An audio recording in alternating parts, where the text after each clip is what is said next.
rikthehemi në studio dhe them rikthehemi sepse më është bashkuar kolega ime Adelina Onuzi. Mirëmëngjes, mirë se erdhe Adelina. Mirëmëngjes Jola, mirë se të gjej edhe këtë të martë për të kuptuar më shumë me njëri tjetrin edhe me të gjitha ata që janë duke na ndjekur se çfarë do të ndodhë sa i përket të gjitha të rejave që vijnë jo vetëm nga vendi jon, po nga e gjithë bota. Në fakt, ne kemi parë që ka munguar një i ftuar joni prej disa kohësh, duket sikur jo vetëm ka munguar lajmet e tij, por gjithashtu duam të dimë se çfarë do të ndodhë, çfarë ka bërë dhe bëhet fjalë për Elon Musk në këtë rast. Është një nga personazhet që ka qenë kryefjalë në fakt që vitet e fundit dhe vazhdon të jetë edhe përgjatë 2025-s. Konkretisht në këtë rast flitet për ndryshimin që ai po bën edhe një bashkim të kompanive të tij, pra bëhet fjalë për XAI dhe platformën e tij ish Twitterin tashmë që ai ka arritur t'i bashkojë së bashku dhe të bëjë këtë diferencimin e madh të ketë atë qasjen që mund të ketë. Megjithatë, ka qenë shumë e diskutuar që në fillimet se çfarë do të ndodhte me këtë rrjet të ri që po vinte, por megjithatë duket se i ka dhënë zgjidhje. Është shumë edhe kritikat kanë qenë se si mund të bashkojë dy kompanitë e tij, pra konkretisht pjesën e AI dhe pjesën e ish Twitterit të tij që gjithashtu u bë një zhurmë e madhe në momentin që u bë blerja, por megjithatë ka qenë një nga lajmet më të bujshme dhe një nga lajmet që dukshëm e ka ndryshuar industrinë dhe ka premtuar shumë, sepse tashmë kemi parë mjaft mirë që në momentin që Elon Musk futet në lojë, duket sikur nuk ka konkurrent të tjerë. Megjithatë, të shumta kanë qenë të gjitha pritshmëritë dhe besoj që të tilla do të jenë edhe në vazhdim, duke qenë se është një personazh mjaft ambicioz që ka premtuar që të na çojë në Mars, kështu që pse jo, platforma të tilla do ditë menaxhojë më së miri. Ai ka arritur ta bëjë këtë lajmërim pikërisht në platformën e X, pra ish Twitter, për të treguar këtu këtë bashkëpunim të kompanive të tij. Nëse flasim konkretisht për shifra, kombinimi vlerëson XAI në $80 miliard dhe platformën X në $33 miliard. Kanë qenë shumë detaj që kanë pyetur se pse një platformë e re do të kushtonte shumë më shumë se sa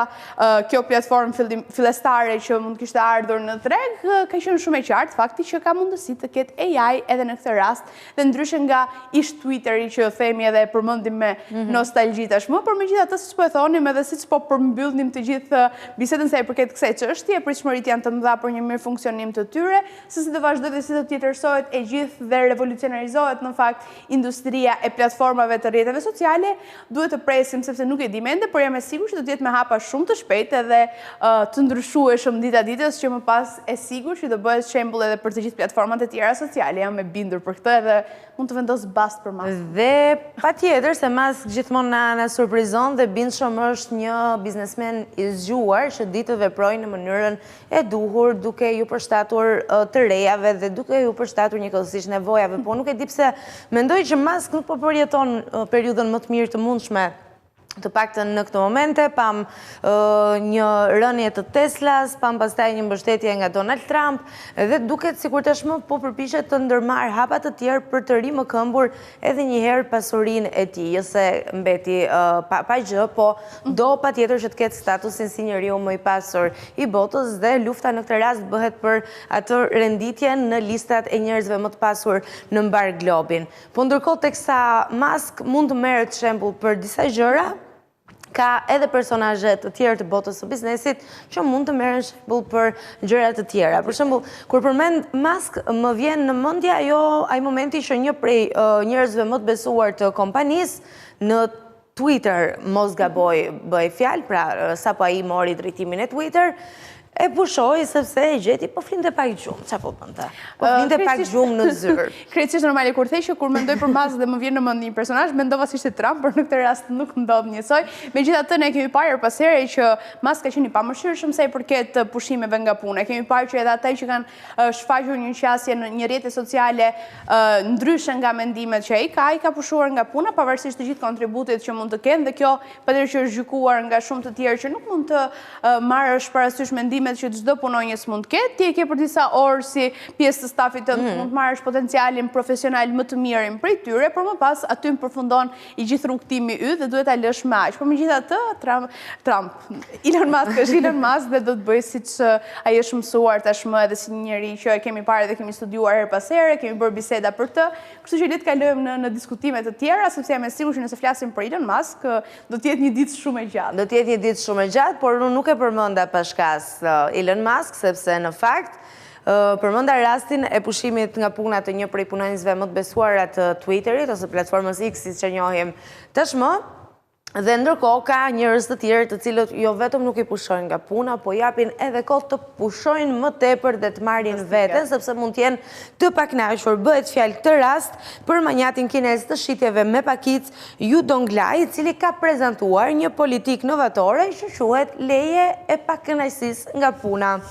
Dhe i lejon kështu punonjësit e tij që të marrin deri në 10 ditë shtesë pushimi nëse thjesht ndihen të mërzitur, nuk janë motivuar, nuk duan punojnë. Nuk ke asnjë problem, thjesht nuk je i kënaqur me punën. Nuk je i kënaqur, ke një barë emocionale edhe ke nevojë të pushosh, menjëherë ai të bën gati letrën dhe ti pushon 10 ditë, të cilat janë të paguara dhe më tej rikthehesh kur ta ndjesh veten gati për të qenë produktiv në mënyrën më të duhur të mundshme, sepse asnjë CEO-je dhe asnjë lideri nuk i leverdis, të paktën sipas mendësisë Donglai, që punojësit të jetë i pamotivuar dhe kjo të ndikojë pikërisht tek produktiviteti. Dhe kompania e tij ofron ditën 7 orëshe të punës. Po rekruton te kjo kompania? Është në Kinë, besoj duhet jetë gjatë gjithë kohës duke rekrutuar, po ti mendoje një herë, pse jo. Dhe në fakt ka pushimet e fundjavës, oraret janë mëse të respektuara, legjislacioni dhe kodi punës mëse i respektuar, 20 ditë pushim vjetor dhe 5 ditë shtesë pushimi gjatë vitit të ri hënor, që është një prej ngjarjeve më të mëdha që festohet gjithësisht në Kinë. Dhe për t'i mbështetur akoma edhe më shumë punonjësit, bëhet një sistem certifikimi në nivel pune që lejon edhe punonjësit që punojnë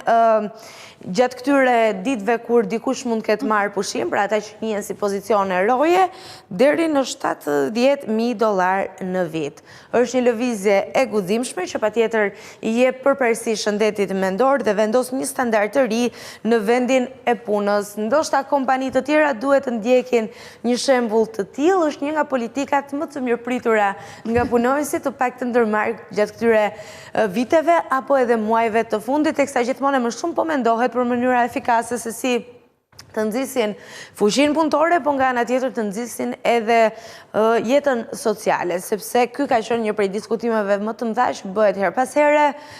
Mungesa e dëshirës për të bërë fëmijë mund vi pikërisht nga angazhimet e punës, ndërkohë që ka kompani të tilla si kjo e Donglai që sjellin politika kaq të mira mbështetëse për punonjësit që kanë të bëjnë jo vetëm me një pagë të denjë, por njëkohësisht edhe me ditë pushimi në rast se ti nuk ndihesh mirë shpirtërisht dhe në një moment ke nevojë të shkëputesh nga puna. Duket sikur është bërë për të përshtatur me gjeneratën Z, kemi parë që ankesat më të shumta kanë qenë pikërisht nga ata, nuk ndihem mirë, dua të mungoj. Megjithatë, duket sikur pikërisht këto ditët e pushimit mund na japin mundësi edhe për leje, për të thuar edhe për zbuluar më shumë për të gjithë vendin. Dhe nëse kemi miq tana për të gjithë familjarët në kompani të tjera që nuk i lejojnë, këtë do duhet të gjejmë disa vende që janë të mira për të thuar edhe vetëm, kështu që kemi renditur disa për të gjithë ata që kanë mundësi të udhëtojnë dhe duan të provojnë këtë aventurën vetëm, pa u trembur dhe pa pasur ato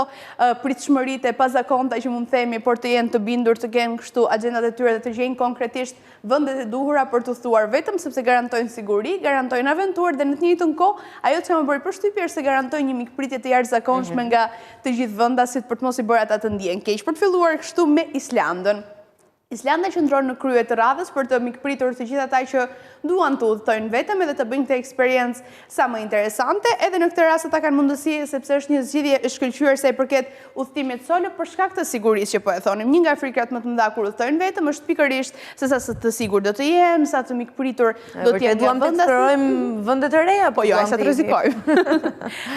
Dhe është pikërisht Islanda nga ku duhet nisur, pra nëse keni mundësi për të thuar vetëm dhe askush tjetër nuk bëhet në atë periudhë, keni mundësim për ta shijuar maksimalisht. Ne e dim që ka pasur njerëz që kanë udhëtuar vetëm dhe më pas e kanë rekomanduar, kështu që mbase ky është momenti juaj për ta menduar edhe një herë këtë zgjedhje, për duke filluar nga Islanda, po jam e sigurt që ne do ju japim disa alternativa të tjera që do ju ndihmojnë gjithashtu. Dhe një tjetër alternativë shumë e mirë për të udhëtuar solo, të paktën sipas Time Out, i cili ka nxjerrë këto vende për të informuar çdo qytetar që është interesuar të udhëtojë solo, po kryesisht për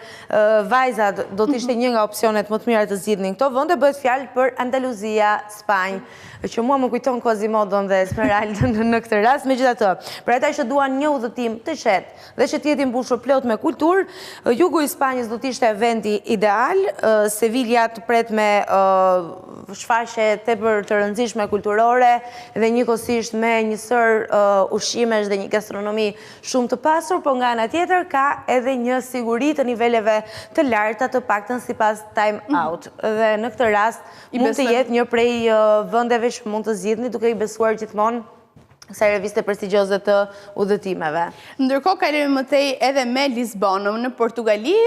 kemi nevojë që her pas here ne edhe të bëjmë ecje. Kur udhëtojmë, duket sikur ato momentet tona për të ecur dhe për të eksploruar duhet të jenë sa më të shumta, në të njëjtën kohë të kemi mundësi për të bërë këto ecje, për të gjetur muze dhe për të eksploruar në këtë sens, kështu që është pikërisht ky destinacion që duket se do t'i dhurojë të gjitha, do keni mundësi të ecni pafund pa e vrarë mendjen, prandaj sugjerohet që në momentin që vendosni të udhtoni drejt këtij destinacioni të jeni të sigurt dhe të bëni gati edhe mjetet e nevojshme, pra të jeni në komoditetin tuaj më të mirë të mundshëm, që të keni mundësi për të ecur edhe për ta shijuar maksimalisht, por megjithatë kjo është një nga arsyet kryesore që është përzgjedhur dhe është pjesë e listës, fakti që të jep mundësi për të ecur sa të duash edhe për të eksperimentuar dhe për të eksploruar të gjitha muzet që janë atje, kështu që patjetër që në këtë rast Lisbona do mbetet në listë dhe është e treta, kështu që për aq kohë sa është në krye të listës do të jetë e arsyeshme gjitha kjo. Patjetër që po, ndërkohë që vijojmë me vendin e radhës, vjen në Austri, një prej destinacioneve më të dashura për shqiptarët, të paktën për gjatë viteve të fundit,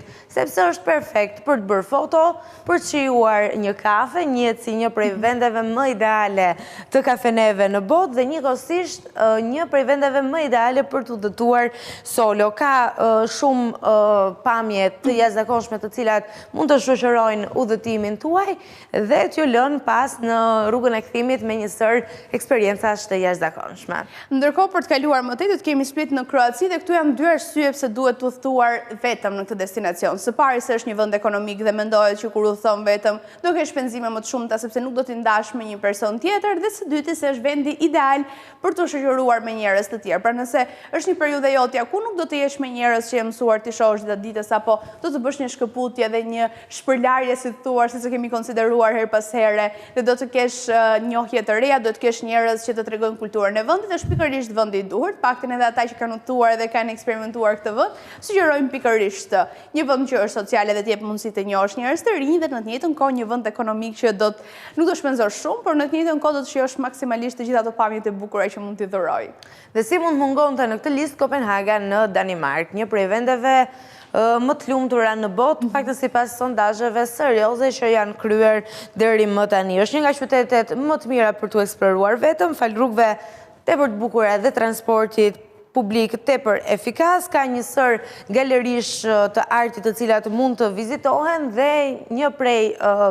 arsyeve kryesore që mund të vizitoni këtë vend janë edhe ëmbëlsirat për të marrë kështu një eksperiencë totalisht të ëmbël deri në përfundimin e saj. Dere, Viola, se ikëm unë nisëm që tani për të shkuar edhe për t'i provuar të gjitha. Po është mëngjes atë janë shterët. Po, duke qenë se kemi nisur herët, tani shpejt duket sikur bën dreka derisa ta arrijmë, jemi në kohë. Nuk të përmend mua ëmbëlsira asnjëherë në start, ta premtoj.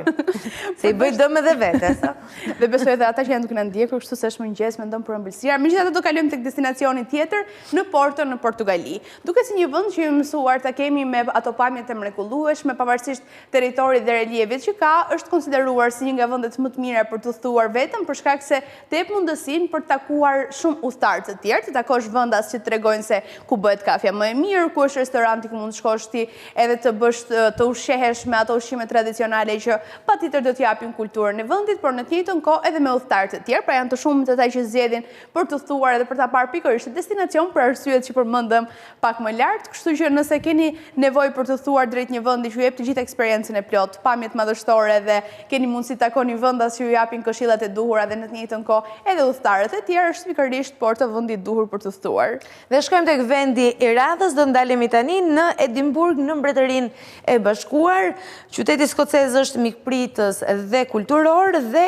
ideal nëse do udhëtosh për herë të parë solo, pra vetëm, nga librarit tek pubet tradicionale për të pasur të gjitha eksperiencat që nga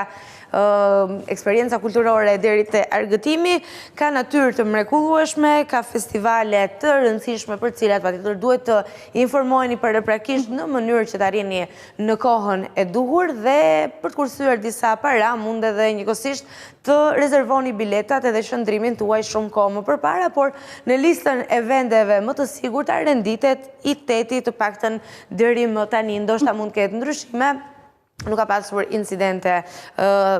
të shpeshta lidhur me turistët, kështu që pa frikë mund të shkoni edhe në Edimburg në Mbretërinë e Bashkuar. Ndërkohë Viola, po vija re pak më parë që kishim pamje të Parisit, dhe kur mendon Parisin, mendon udhtim dhe pushime me njeriu në zemrës, por ajo çka të bën përshtypje në këtë rast sipas kësaj liste që është vendosur, është që në Paris mund të shkosh edhe të udhtosh edhe vetëm për të marrë një eksperiencë të plotë dhe për të shfaqur të gjitha atë romantizmin që mund t'i bësh jetën. Ata që mund të nisen për gjetur njeriu në zemrës në Paris, kështu që vetëm do të shkojnë. Shkojnë vetëm në këtë rast dhe mund të gjejnë edhe njeriu në zemrës në Paris, por patjetër që nuk është ky qëllimi I tyre, tregon që është një vend I sigurt dhe t'jep mundësinë për të eksploruar sa më shumë vende. Dim që ka muze të pafundme që do t'japin eksperiencën që do të duhet, ushqime të jashtëzakonshme që ne e dim tashmë se si është edhe kuzhina franceze, kështu që Parisi mbetet një nga vendet kryesore për të shkuar dhe për të udhëtuar edhe vetëm. Ndryshe nga që dinim deri më tani që është vendi ideal për çiftet kryesisht sepse vendi I dashurisë, kurioziteti I dashurisë, në fakt mund të shkohet edhe t'ia dhurosh të gjitha të dashuri vetes. Dhe me Parisin e mbyllim kështu listën e sugjerimeve sa I përket vendeve më të mira ku mund të udhëtoni vetëm. Nëse keni në plan të bëni një udhëtim, I keni tashmë sugjerimet, por unë jam e bindur do kemi edhe shumë mundësi të tjera për të sugjeruar vende të tjera të cilat do t'jenë patjetër edhe në sezonin e duhur për të vizituar, sepse sa më shumë vinë dhe rriten temperaturat, aq më shumë kemi nevojë për det, për atë ajrin I cili na pastron mushkrit edhe na bën të ndjejmë pikërisht bukurinë e një stine të caktuar. Dhe që s'do përmendje ëmbëlsirat, po edhe me detin nuk e di të